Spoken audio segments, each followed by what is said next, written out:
আওয়ামী লীগ যখন আমাদের উপরে হামলা করত, আমরা বলেছিলাম ছাত্র অধিকার পরিষদে নেতাকর্মীদের গায়ে হাত দিলে আপনাদের ক্ষমতার মস্তক থাকবে না।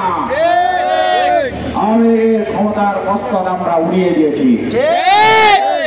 আমরা সহানুভূতি দেখিয়েছি, আমরা ভদ্রতা দেখিয়েছি, আমরা ভালো হওয়ার সুযোগ দিয়েছি।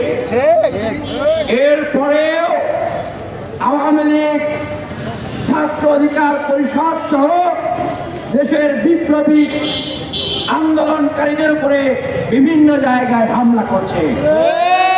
আমরা আওয়ামী লীগকে সুস্পষ্ট বার্তা দিয়ে দিচ্ছি, হামলা করবেন, কোন বিপ্লবীকে আহত করবেন, আজকে আওয়ামী লীগের কেন্দ্রীয় কার্যালয়ের সামনে আমরা এসেছি কেন জানেন? এই বার্তাটা দেওয়ার জন্য বাংলাদেশে আওয়ামী লীগের কোন অস্তিত্ব থাকবে না। ধুলোর সাথে মাটির সাথে মিশিয়ে দেওয়ার জন্য এই বিপ্লবীরা প্রস্তুত আছে। রাস্তা না ভেঙে দাও, ঘুরিয়ে দাও। ছাত্রলীগের রাস্তা না ভেঙে দাও, ঘুরিয়ে দাও। আওয়ামী লীগের রাস্তা না ভেঙে দাও, ঘুরিয়ে দাও। একটা একটা লীগ ধর, ধইরা ধইরা ছেলে ভর। আমরা সুস্পষ্টভাবে বলছি, এই যে ইন্টারিম গভর্নমেন্টের স্বরাষ্ট্র উপদেষ্টা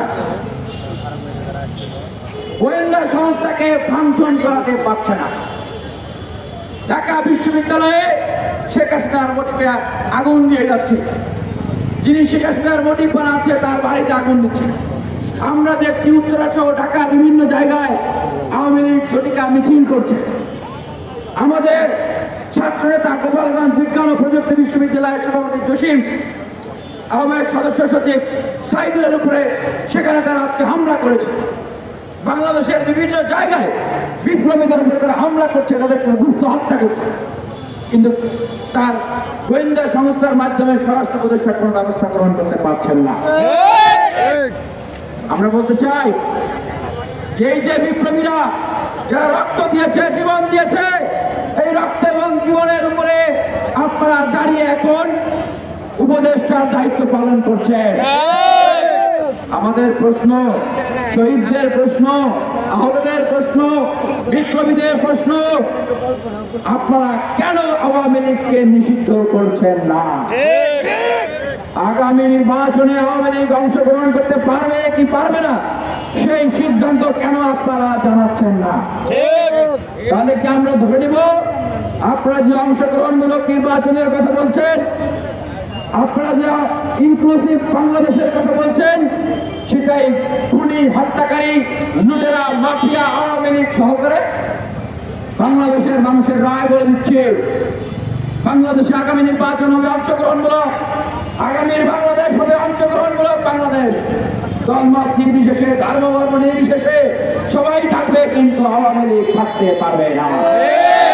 আওয়ামী লীগের দোসর, জাতীয় পার্টি সহ অন্যান্য রাজনৈতিক দলের এই লুটেরা, খুনিরা, খুনির মাস্টার মাইন্ডরা তারা সেখানে থাকতে পারবে না।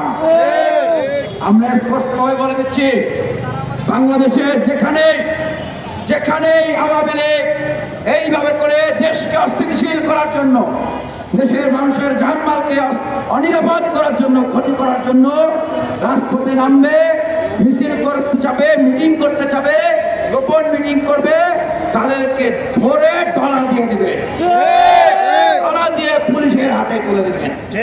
আমরা অনেক জায়গায় দেখেছি, প্রমাণ সহ দায়িত্ব নিয়ে বলছি, যারা বিপ্লবী মুখোশ পরে, সমন্বয়কদের মুখোশ পরে তারা আওয়ামী লীগের গণহত্যা আসামিদেরকে তারা বিভিন্নভাবে শেল্টার দিচ্ছে। আমরা সাবধান করে দিচ্ছি, তোমাদের মুখোশ কিন্তু উন্মোচন করে দেওয়া হবে, সাবধান। আমরা দেখছি আমাদের যে উপদেষ্টা মহোদয়রা আছেন, ওনারা সকল বিষয়ে কথা বলেন, কিন্তু আওয়ামী লীগের নিষিদ্ধের বিষয়ে ওনারা কোনো কথা বলেন না। কেন? আপনাদের পিছনে কি আওয়ামী লীগ পিস্তল ধরে আছে, বন্দুক ধরে আছে? আপনারা আমাদেরকে বলেন, আপনারা আওয়ামী লীগকে নিষিদ্ধ করেন, নির্বাচনে অংশগ্রহণ করাকে বন্ধ করেন। আপনাদেরকে কারা চাপ দেয়, কারা ভয় দেখায়, এটা আমরা দেখতে চাই। আমাদেরকে যদি আবার রাজপথে নামতে হয়, জীবন দিতে হয়, আমরা জীবন দেব।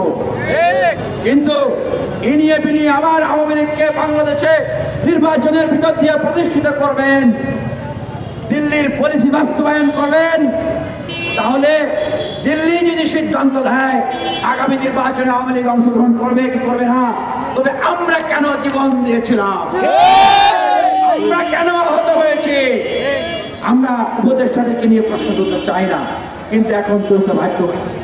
এমন অনেক উপদেষ্টা রয়েছেন, আমি ব্যক্তিগতভাবে যতদিন রিমান্ডে গিয়েছি আওয়ামী লীগের বিরুদ্ধে তারা ততদিন বক্তব্য দেয় নাই, নামও নেয় নাই, তারা এখন উপদেষ্টা মন্ডলীতে আছে।